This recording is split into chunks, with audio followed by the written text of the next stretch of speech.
Avelina Lesper nos acompaña en el estudio para platicar del plátano más caro de la historia vendido como obra de arte. Y además, ¿qué pasa en nuestro cerebro con la ansiedad?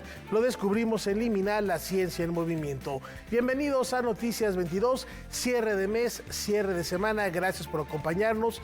Hola, Laura Regis en la traducción de lenguas de seña mexicana. Y vamos a comenzar con una centenaria celebración que habita en la memoria de los sonidos. Radio Educación está cumpliendo un siglo de difundir el quehacer cultural. La radiodifusora de la Secretaría de Cultura llega a 26 estados de la República y 20 ciudades de Estados Unidos.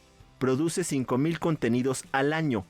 Tiene un acervo de más de 150,000 fonoregistros respaldados en un servidor que se adquirió con el apoyo de organizaciones internacionales, y varios de sus programas forman parte de la memoria del mundo de México de la UNESCO. Para mí es un honor estar en el marco del centenario de una institución tan importante que ha sido crítica, que ha sido fundamental en la democratización de los contenidos y que ha mantenido siempre un sello propio con una familia de trabajadores, servidores públicos de primera, con un alto nivel de periodismo sociocultural y que, bueno, hoy lo vimos aquí con todo el afecto que también le tienen a Jesús. Y le quiero agradecer mucho el gran trabajo, el liderazgo, porque esto se hace con camiseta y lo vimos hoy con toda esta gran familia. En la ceremonia para celebrar este aniversario de Radio Educación, se reconoció a los trabajadores que tienen de 10 a 45 años de servicio. Secretaria, sigo agradecido por la oportunidad de estar al frente de mi casa, tal como se lo hice saber a la exsecretaria Alejandra Frausto. Siempre con la actitud de tener a los y las trabajadoras en la mente, a pesar de lo difícil que fue todo este proceso. Me quedo con la satisfacción de conducir un barco en una época compleja, un barco además que nos pertenece a todos y a todas. Por algo siempre fuimos y seremos el oasis en el cuadrante. Graciela Ramírez Romero, quien tiene 45 años de labor, hizo un llamado para resolver los problemas de equipo y administrativos que tiene Radio Educación. Tenemos contexto de todo, de Radio Educación, de Canal 22, de todos los sectores y todas las instituciones que dependen de la Secretaría de Cultura. Pues es un diagnóstico que sin duda ya está hecho, sabemos que se tiene que fortalecer y vamos a trabajar en ese tema. Desde antes de que llegamos a la emisora se hablaba de la necesidad de hacer cambios a estos transmisores. Algunos de ellos ya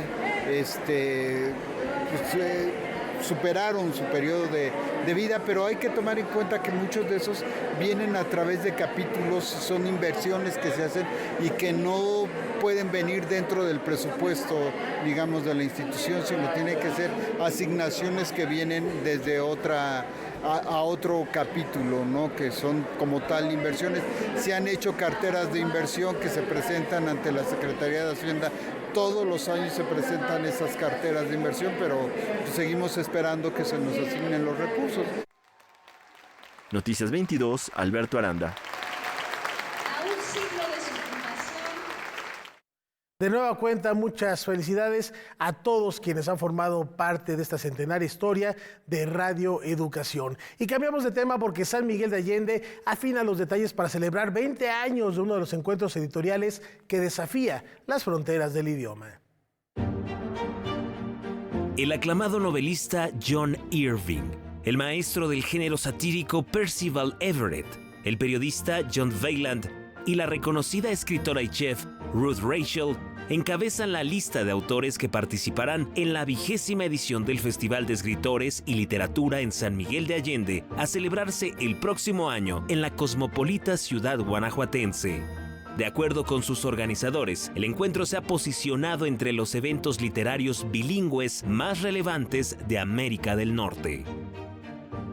Y muy contentos de poder celebrar con México, con San Miguel de Allende y con todo el mundo los primeros 20 años de esta gran encrucijada literaria que reúne lo mejor de los profesionales de las letras de México, de Estados Unidos y de Canadá.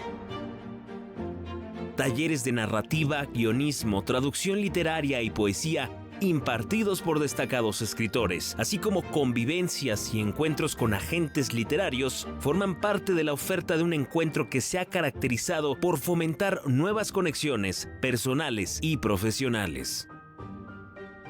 Hay mucha gente que quiere ganarse la vida o que quiere saber la experiencia de la escritura. Y el festival lo que hace es ofrecerte todas estas herramientas y poder conocer, conversar con agentes, con representantes literarios de otros países. Realmente es bastante importante, ¿no? La 20ª edición del Festival Internacional de Escritores y Literatura en San Miguel de Allende tendrá lugar del 12 al 16 de febrero de 2025. En este momento, el Festival de Escritores y su programa en español es gratis, es gratuito y la gente que alcance boletos porque tenemos asientos cortesía para las conferencias necesita meterse desde allá porque se están agotando los asientos disponibles. Y con gusto los recibiremos en San Miguel de Allende. De hecho, queremos verlos, queremos leerlos en San Miguel de Allende en febrero de 2025. Noticias 22, César H. Meléndez. La leyenda maya del nacimiento del sol y la luna nos incita a volver la mirada a desafiantes alturas. La obra se llama Salto Mortal a Xibalbá. Es una obra que habla sobre el mito de los gemelos prodigiosos que viene dentro del libro sagrado de el Popol Vuh, libro sagrado de los mayas, y habla sobre la leyenda de dos hermanos que hacen un viaje al inframundo, al Xibalbá, que es la tierra de los muertos, y hacen un desafío con ellos, y todo narrado a través de artes circenses, ¿no? Que es como una parte importante de la propuesta que maneja la compañía Tránsito 5 Artes Escénicas. A través de las técnicas del circo contemporáneo, como la danza aérea, el contorsionismo y las acrobacias, es que se cuenta la historia de los gemelos, desde su concepción hasta su sacrificio para la creación del sol y la luna. Creo que cada uno de los personajes que participan en la obra son artistas circenses y cada uno tiene ciertas características. Lo interesante fue cómo encontrar esas características de los artistas con las características de los personajes y qué disciplina puede fusionarse con el personaje. Entonces, para mí eso fue como lo interesante. La compañía teatral crea sus espectáculos mediante la construcción dramática, el diálogo, la composición coreográfica y musical para narrar una historia. A colación de que acaba de pasar el Día de Muertos, creo que vamos a entrar a estos mundos, ¿no? Al juego de la imaginación, al juego pues también del asombro, ¿no? Porque los actores circenses son espectaculares en el sentido de que vuelan y crear todas estas atmósferas. No nada más vamos a ver volando, sino vamos a ver entrar a un juego, vamos a entrar a un mundo, a universos, ¿no? La obra se presentará en el Teatro Salvador Novo del CENART los días 30 de noviembre y 1 de diciembre a las 19 y 18 horas respectivamente. Los boletos están a la venta en la taquilla. Para Noticias 22, Iván Ramírez. Bueno, ahí está una recomendación para el fin de semana, pero vayan tomando nota porque hay mucho que hacer. Aquí está la agenda cultural.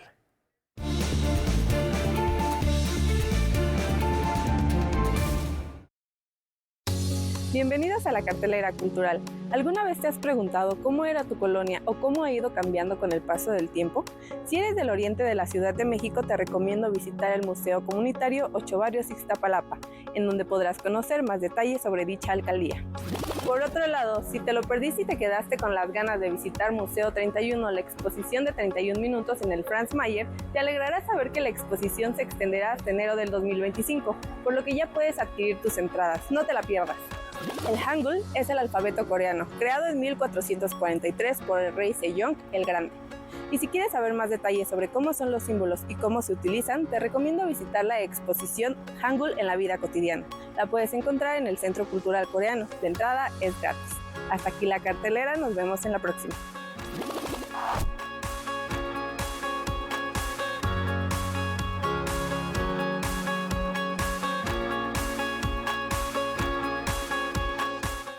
Como cada año, este domingo se conmemora a las personas de todo el mundo que aunan esfuerzos para generar una mayor conciencia de lo que supone el VIH-Sida y mostrar solidaridad internacional ante la pandemia. El camino por recorrer aún es largo. Este 1 de diciembre se conmemora el Día Mundial de la Lucha contra el SIDA, establecido en 1988 por la OMS ante el exponencial incremento de casos y decesos. A la distancia surge la incógnita. ¿Por qué existe una vacuna para el COVID-19, pero no para esta enfermedad? La respuesta es bastante larga, pero en términos generales lo que puedo decir, y si quieres ahondamos más en eso, pero lo que puedo decir es que el VIH es un virus muchísimo más complejo que tiene una alta capacidad para evadir el sistema inmunológico y que nunca nadie, si no es por intervenciones y en muy poquitas personas en el mundo que se han podido decir que se han curado de VIH. Son contadas y con intervenciones que han sido intervenciones que han puesto en riesgo incluso la vida de estas personas. Para este año, el panorama resulta un poco más alentador, pues a través de diversos estudios pasados y en activo, se han podido observar resultados favorables en la lucha y prevención del VIH. Mosaico, realizado por Institutos Nacionales de Salud de Estados Unidos, Janssen, entre otros, y que se llegó a aplicar en México, fue un análisis iniciado en 2019 y finalizado en enero de 2023. Y si bien fue cancelado por falta de eficacia, sirvió como incentivo para buscar una cura y tratar a los pacientes de VIH-Sida, pero también como una muestra clara al intentar crear una vacuna. El optimismo generado por este estudio ha dado paso a diversas investigaciones, como la técnica CRISPR-Cas9, que fue meritoria para el Premio Nobel de Química de 2020 para Jennifer Doudna y Emmanuel Charpentier. With my colleague Emmanuel Charpentier and our lab members, we figured out how a bacterial immune system is able to find and cut DNA sequences in cells. And by doing that, experiment with a system called CRISPR and a particular protein called Cas9, we were able to redesign the system so it could be employed for genome editing by cleaving DNA sequences. I'm excited about the CRISPR gene editing technology, both for its potential to advance fundamental research about cells and how they function, but also as a tool for curing genetic disease. Otro caso, el cual anima a los científicos, es el del fármaco lenacapavir, producido por Gilead, y que de acuerdo a la OMS, en los ensayos clínicos redujo a 0 las infecciones de VIH en mujeres de Uganda y Sudáfrica, mientras que se espera que este año se lancen los resultados en hombres. La Organización de las Naciones Unidas ha declarado su intención de eliminar al SIDA de la lista de amenazas a la salud pública para el 2030, acción que hasta el día de hoy va de buena forma, pues ONU-SIDA informó que hubo una mejora en las cifras totales de 2023, con 630.000 personas fallecidas, contrario a las 670.000 defunciones en 2022, mientras que las infecciones se redujeron 1.3 millones, 100.000 menos que el año anterior. Sin embargo, aún se está lejos del objetivo principal. Ante esto, la ONU enfatiza en el uso de terapias antirretrovirales y de evitar prácticas de riesgo como las relaciones sexuales sin protección y las adicciones. Noticias 22, Humberto Castoret. Bueno, y antes de la pausa les comentamos que la Compañía Nacional de Teatro está de pláceme, celebra un éxito rotundo en la reciente entrega de los premios Metro, donde su producción, Los Empeños de una Casa, de Sor Juana Inés de la Cruz, se alzó como la gran triunfadora de la noche. La obra obtuvo 9 galardones, incluyendo Mejor Comedia y Mejor Dirección para Aurora Cano, que con esta versión del clásico del siglo XVII ha cautivado al público y a la crítica con su ingeniosa trama y su reflexión sobre las relaciones humanas. Una propuesta muy vigente. Es momento de hacer una brevísima pausa. Ya se encuentra aquí la maestra Abelina Lesper para hablar de arte contemporáneo y la famosa banana vendida en más de $6 millones. Regresamos.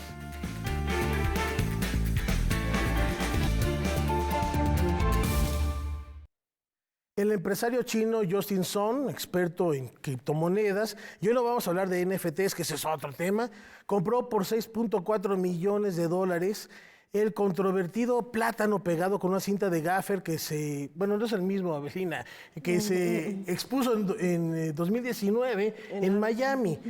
Abelina Lesper, ya spoileé la presentación. Gracias por acompañarnos. Crítica de arte. 6.4 millones lo compró. Bueno, el plátano que supongo que ya reemplazaron de 2019 a la fecha, se subastó, sí, no, pues sí. Lo compró y se lo comió y dijo que le supo como ningún otro plátano.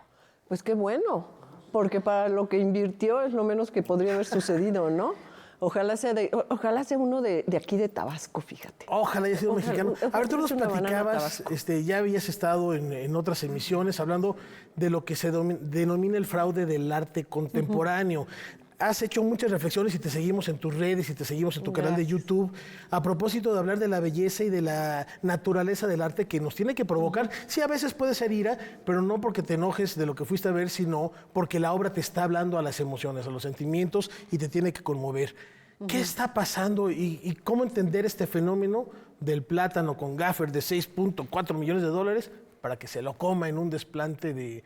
Pues no sé cómo llamarlo. Mira, Rafael, yo cuando vi la puja, la sensación que tuve es que de verdad algo mal estaba ya sucediendo en el mundo. O sea, que ya había algo equivocado, que estaba rigiendo muchísimos conceptos que se trastocan con esto.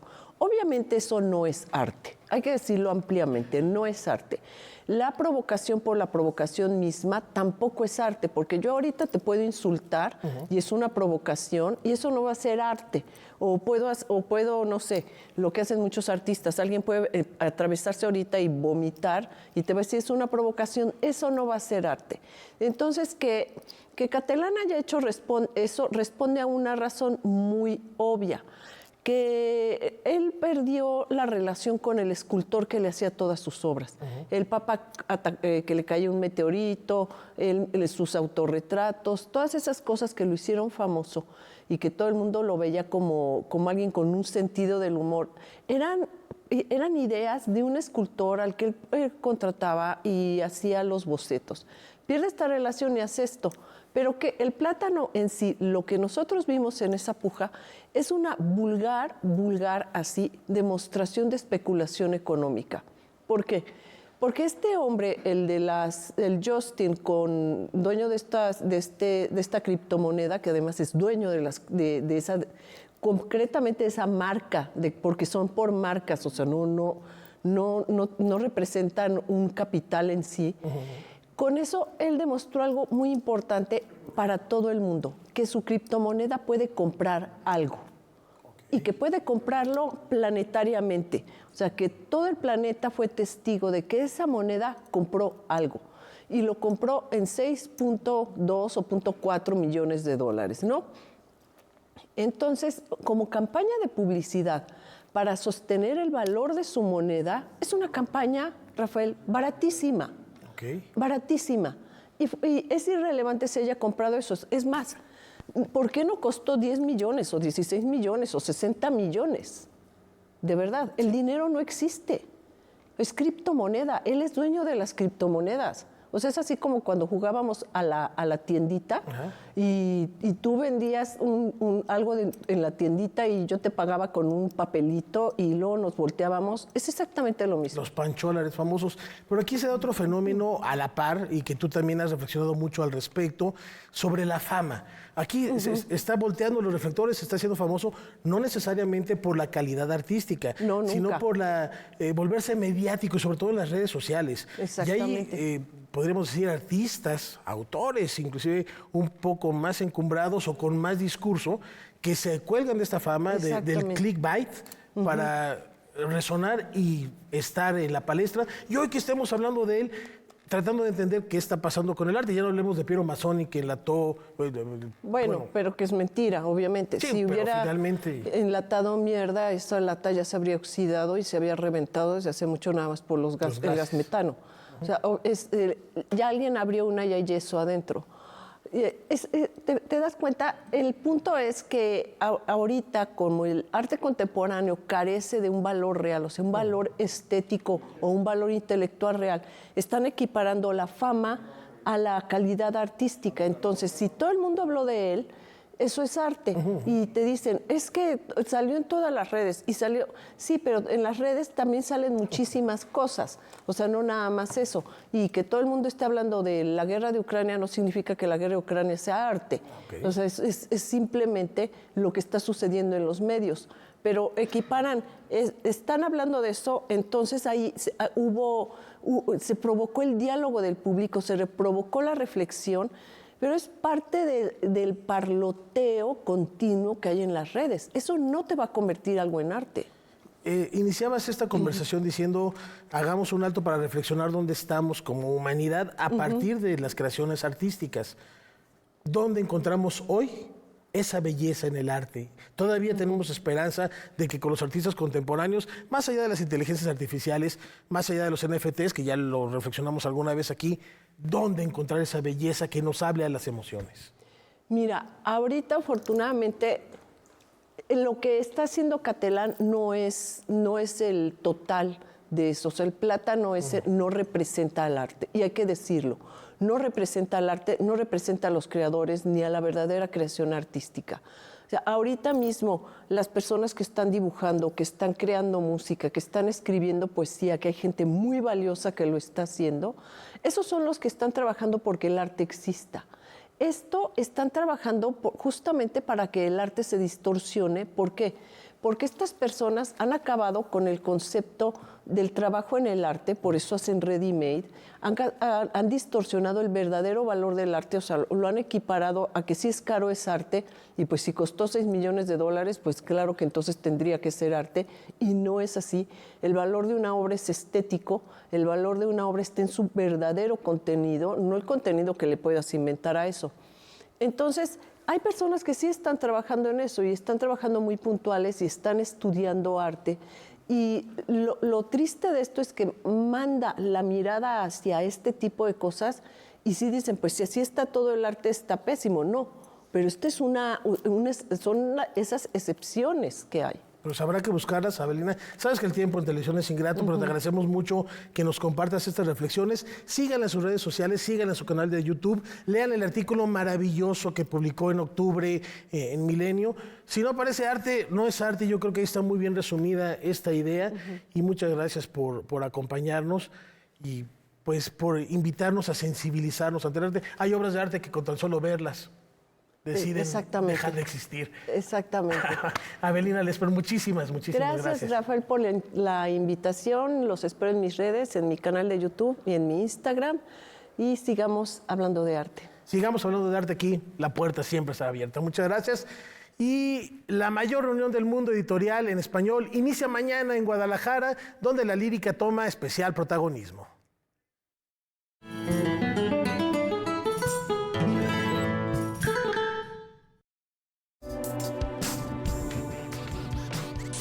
Para esta edición de la Feria Internacional del Libro de Guadalajara, España es el invitado de honor. La delegación está integrada por 200 escritores, traductores y editores, la mayor en toda la historia de la FIL. Sergio Ramírez, de origen nicaragüense, pero que fue despojado de su nacionalidad y ahora es español, fue el encargado de realizar la curaduría. De la larga lista de autores, los poetas son los que se espera llamen más la atención.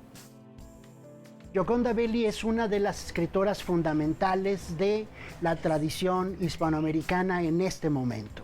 Recientemente ha recibido el premio Reina Sofía de Poesía y ha sido convocada por este premio a abrir el camino de todas las escritoras latinoamericanas de este tiempo. A partir de los años 70, ella empieza a publicar libros de poemas, novelas, ensayos, siempre con la figura femenina como la figura central de su poesía. Además, su poesía toca una cosa que no es tan fácil luego que las mujeres traten, que es el tema del erotismo femenino. Ella es una poeta erótica. Ella ha dejado de ser nicaragüense porque el gobierno de su país le ha retirado su nacionalidad. Y entonces uno dice, ¿cómo alguien en el siglo XXI puede no tener nacionalidad? Bueno, pues a ella le ha pasado este terrible drama y lo que ha sucedido es que España afortunadamente la ha acogido y también Chile. El lema que reúne a la delegación española es Camino de ida y vuelta, haciendo alusión a los lazos que unen a ambos continentes. Luis García Montero, poeta nacido en Granada en 1958, es quizá en este momento uno de los más grandes poetas de la lengua española. Recientemente en México ha recibido el premio Carlos Fuentes a toda su obra. ¿Cuál es el tema de Luis García Montero? Desde luego que toca muchas posibilidades del ser humano en la sociedad, del ser humano y la política, por ejemplo, pero esencialmente es un poeta amoroso, es un poeta del amor. Más de 850 escritores provenientes de 43 países, quienes se expresan en 19 lenguas distintas, llegarán en los próximos días a Guadalajara, permitiendo al público hacer un ejercicio comparativo entre generaciones, estilos y temas. Ana Blandiana, poeta rumana, nacida en 1942. Recientemente, Premio Princesa de Asturias de las Letras 2024. Es una poeta multipremiada, traducida en distintos continentes, que suena ahora, por supuesto, para el Premio Nobel de Literatura, y con razón. Tiene una dilatada obra poética que ha sido censurada desde que Blandiana tenía 17 años por el régimen de Ceausescu. Benjamín Prado es un poeta de los años 60 de España. Él pertenece a toda una nueva onda de la poesía española, que es mucho más libre, que es mucho más contestataria, que toma las plazas, que se mete en movimientos culturales, sociales importantes. Benjamín Prado es además un letrista importante. Él escribe canciones para Joaquín Sabina. De pronto se van ellos un mes a escribir poemas que luego van a ser canciones, ¿no? Él mismo pertenece a una banda de rock, ¿no? Y él mismo canta. Entonces Benjamín Prado es alguien que está mucho más cerca de una generación como la mía. Noticias 22, Alberto Aranda. Y la relación artística entre México y España también encuentra ecos en el complejo cultural Los Pinos. En el fondo, el director, la directora de orquesta, lo que hace es poner de acuerdo para terminar confirmando que tocando en grupo, haciendo cosas en grupo, somos mejores que individualmente. Después de haberse convertido en la primera mujer en dirigir una orquesta en Australia, Lucía Marín debutará en nuestro país al frente de la Orquesta Escuela Carlos Chávez, en una gala impulsada por Ibero Orquestas Juveniles, programa de cooperación multinacional para el desarrollo de proyectos de educación musical comunitaria y profesional. Para mí es un orgullo colaborar con este sistema que hay en México, donde estoy segura se hace feliz a muchísimas comunidades, a muchísimos chavales y se apuesta por la música como transformación social. Y eso también es mi misión. Ella es una de las directores más destacadas de España en la actualidad. Además de tener una formación académica sólida, su trabajo se ha caracterizado por establecer una comunicación cercana con los instrumentistas, así como impulsar el liderazgo femenino. Lo que hay que hacer es crear colectivos como este y como otros muchos que tiene este gran sistema en México, para enseñarles a los chicos con el ejemplo de que la música merece la pena, porque nos acerca a nuestra esencia y nos une con los demás. El concierto será gratuito y estará integrada por obras de Laura Vega y Schubert, así como un repertorio español. Y vamos a escuchar el estreno mundial de la orquestación del poema sinfónico Una noche en Granada de Emilio Cebrián, y nos hará pasear por Granada, por esas noches infinitas, visitando la Alhambra y el Sacromonte flamenco. Y para concluir, la obra emblemática universal del repertorio español, que es la suite número 2 del Sombrero de Tres Picos, llena de danzas y tradiciones que al final son muy, muy cercanas también a Hispanoamérica.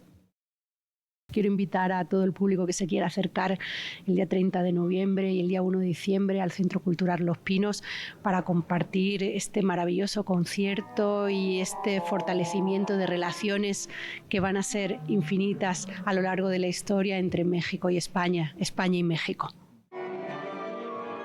Noticias 22, Óscar Cortés. Y también les comentamos ya la Secretaría de Cultura y España firmaron un convenio para Mondiacult 2024 y también el gobierno capitalino y la Secretaría de Cultura también informaron que mañana se va a llevar a cabo un homenaje nacional en el Palacio de Bellas Artes para la primera actriz Silvia Pinal. Un homenaje luctuoso que será transmitido en la señal de Canal 22 a partir de las 11 de la mañana desde el Palacio de las Bellas Artes.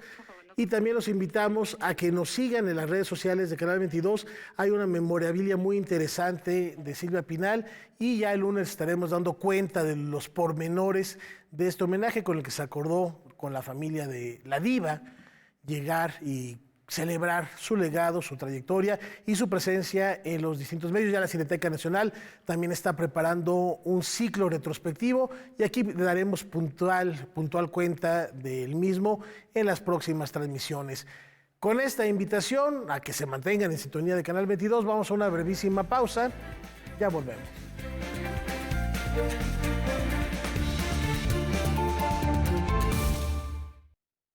En el último día de la conferencia internacional Plataforma Conceptual para Transformación Global, Noonomía, Socialización y Economía Solidaria, Alan Freeman expuso el caso de Londres, en donde las industrias creativas destinadas a producir bienes han demostrado tener un crecimiento anual del 5% y así ser generadoras de empleos. A lo largo de la era industrial se construyeron primero minas y fábricas. La sociedad industrial se organizó o fue organizado por los capitalistas, organizaron los humanos alrededor de ellas. Se construyeron casas generalmente, como dice Engels, de muy baja calidad que rodeaban los lugares de trabajo. Luego organizaron transporte. Las industrias creativas más exitosas han hecho exactamente lo contrario. Se encuentran allí donde los humanos se organizan por sí mismos. Esos humanos pueden ser expertos en la alta tecnología de Silicon Valley, fabricadores de la cinturón de moda de Milano. Las industrias creativas emplean 20 veces más trabajadores creativos que los demás, en proporción con su fuerza de trabajo, un coeficiente que le llamamos la intensidad de creación en la industria. Es decir, era muy distinto este masivo uso de la fuerza de creación laboral. La cultura económica, la ciencia, las innovaciones han sido motivos de estudio para el investigador Freeman, originario de Inglaterra y que actualmente radica en Canadá. Y de acuerdo con un estudio realizado por Glamour de Reino Unido en colaboración con el Consejo de Diseñadores de Moda Americana y la consultora McKinsey sobre la brecha de género que existe en la industria de la moda, refiere que solo el 14% de las grandes firmas del sector están dirigidas por mujeres. En el marco de los 16 días de activismo, la reflexión esta noche va sobre mujer, moda y arte. Teniendo en mente los 16 días de activismo contra la violencia de género, en el Museo Nacional de San Carlos se exhiben las representaciones femeninas en transformación. Esta exposición es muy importante precisamente para entender cómo siempre ha sido el hombre quien ha designado cómo es que se tiene que ver la mujer. Ha controlado el cuerpo a partir no solamente del arte, por medio de las obras de arte, estas obras de desnudo que muestran cuerpos perfectos, cuerpos ideológicos que jamás existieron. La imagen de la mujer en el arte ha cambiado a lo largo de la historia y esta colección nos permite comprender su desarrollo. Pues estas piezas van a ser vistas siempre como piezas de arte, piezas que van a tener cierto simbolismo, que van a ayudarnos a entender cosas sobre la ética, sobre la moral, etcétera, pero al final de cuentas nos están mostrando una escena terrorífica. Como les digo, hoy en día se leen de otra manera y es oportuno también leerlas a partir de lo que está sucediendo en nuestra vida cotidiana y sobre el contemporáneo. En esta exhibición podemos observar el tipo de indumentaria que se utilizaba para que las mujeres pudieran acceder a estos ideales de belleza casi imposibles. Creo que este tipo de exposiciones nos da una idea de cómo a lo largo de la historia se nos ha puesto diferentes cánones estéticos sin darnos cuenta que nosotros mismos somos los responsables de que esto se siga o se contribuya a seguirlos. Tenemos que, como sociedad, comenzar a cerrar filas y entender que cada uno tenemos nuestra propia personalidad y nuestra propia imagen que tenemos que trabajar y con ella vivir. Para Noticias 22, Regina Zúñiga. A ver, platíquenme, ¿qué tal su día? ¿Todo bien en casa?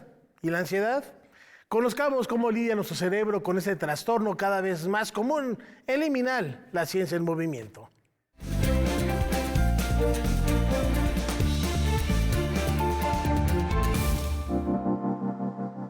¿Qué tal? Soy Karen Rivera. Bienvenidos a Liminal, la ciencia en movimiento. El estrés laboral, los problemas familiares o los conflictos con la pareja pueden provocar que experimentemos una sensación de amenaza o peligro, algo que se conoce como ansiedad.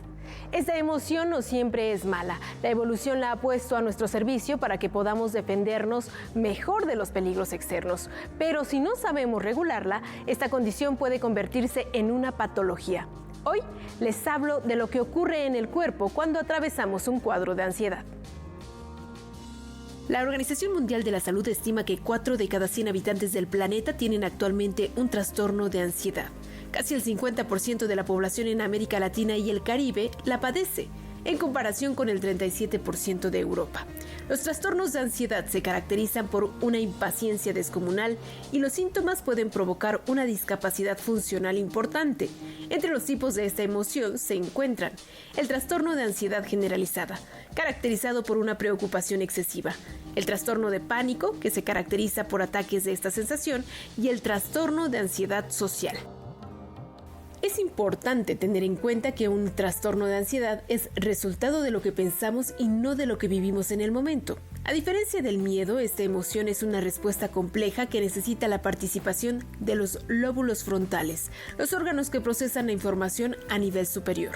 Por ejemplo, cuando sufres un asalto, este evento se queda registrado en la memoria detalladamente y el cerebro escanea todo lo que le rodea en los próximos días a manera de vigilancia. Son los lóbulos frontales los encargados de hacer proyecciones de futuro, es decir, de originar pensamiento abstracto y preguntar cuestiones como ¿cuándo me volverán a asaltar? En otras palabras, desarrollan hipótesis que no son basadas en la realidad. Un dato interesante es que el cerebro tiene la capacidad de poner a trabajar a más de 20 áreas distintas del órgano cuando se activa la ansiedad. Por ejemplo, la amígdala es la que se encarga de analizar todos los estímulos que podrían causar este peligro. Envía la señal de alarma inicial y se conecta con el sistema noradrenérgico ascendente. Pero olviden los tecnicismos. Lo importante es que con esto inicia una vigilancia constante y una atención selectiva al peligro de nuestro organismo nervioso. La ansiedad es en su totalidad una creación del cerebro. Hay diferentes síntomas que se pueden presentar durante un ataque de ansiedad. Estos incluyen la falta de aire, la opresión en el pecho, la sudoración, una sensación de electricidad en los brazos o piernas, la percepción de oír o ver de manera distante o la dificultad para enfocar. Para tratar esta sensación, la OMS recomienda dormir lo suficiente, comer alimentos saludables, mantener un horario regular, salir de casa todos los días, hacer ejercicio y hablar con familiares y amigos. Entre las recomendaciones para tratar la ansiedad se encuentra la reestructuración cognitiva, que actúa sobre los pensamientos. Esta trata de conseguir que nuestras interpretaciones y pensamientos sean más realistas. Por ejemplo, una vez que se identifican los pensamientos, se deben analizar, comprobar la veracidad y buscar la forma de demostrar que es verdadero o es falso. Después, se deben modificar aquellos pensamientos erróneos. Esto es cambiar los pensamientos que se han comprobado que no son ciertos o por otros más razonados, lo que es posible si lo practicamos con frecuencia. Cuidemos nuestra salud mental. Hasta aquí la información. Hasta la próxima. He quedado sin palabras. Vamos a una pausa. Regresamos con más aquí a Noticias 20.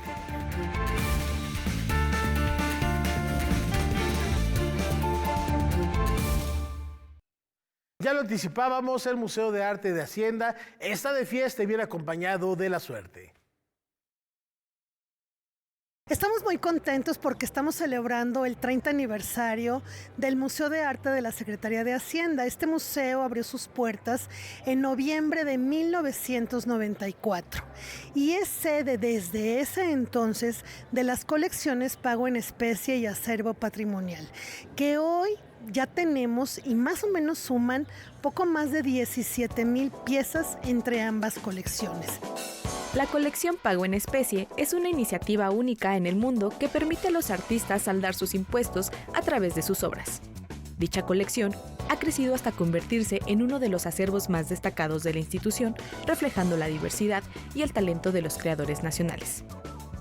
En su exposición temporal, Una trayectoria, una colección, de la televisión al museo, los visitantes pueden apreciar piezas elaboradas mediante diversas técnicas artísticas y creadas con una amplia gama de materiales como textiles y metales. Se exhiben 165 obras de 26 artistas plásticos que forman parte de la colección Pago en Especie y Acervo Patrimonial. En el marco de este aniversario, se develó un billete conmemorativo de la Lotería Nacional. Este acto solemne contó con la participación del director general de la institución, el subsecretario de Hacienda y Crédito Público y destacados críticos del arte, quienes resaltaron la importancia de esta iniciativa para el impulso cultural del país. El viaje y el privilegio de estar aquí son de las cosas en la vida que no puedes cambiar, y hacer algo no solamente por una institución, sino por los museos, ¿no?, que la Secretaría de Hacienda gestiona y que también conserva. El museo, ubicado en la calle de Moneda número 4, en la Colonia Centro, es un espacio que fortalece nuestra identidad y la comparte con el mundo. Con imágenes de Daniel Rodríguez y Juan Carlos Valencia, Noticias 22, Nayeli Castro. En este ritual, con un cuarto de siglo a cuestas, la esencia de la mujer se empodera mientras las voces de Sor Juana o de Elena Garro se transforman en movimiento.